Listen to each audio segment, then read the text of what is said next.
যিশু তখন জেরিকো শহরের বেশ কাছেই এসে পড়েছেন। এমন সময় দেখা গেল একজন অন্ধ পথের ধারে বসে আছে। সে ভিক্ষা করছে। বহু লোক তার সামনে দিয়ে হেঁটে যাচ্ছে শুনতে পেয়ে লোকেরা তাকে বলল যে নাজারেথের যিশু সেই পথ দিয়ে চলেছেন। সে তখন চিৎকার করে বলতে লাগলো, দাউদ সন্তান যিশু, আমাকে দয়া করুন। যারা আগে আগে চলছিল তারা তাকে ধমক দিয়ে চুপ করতে বলল, কিন্তু সে তখন আরো অনেক বেশি জোরে চিৎকার করতে লাগলো।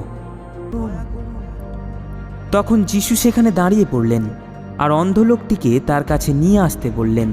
সে কাছে এলে তিনি তাকে জিজ্ঞেস করলেন, কি চাও তুমি, বলো, তোমার জন্য আমি কি করতে পারি?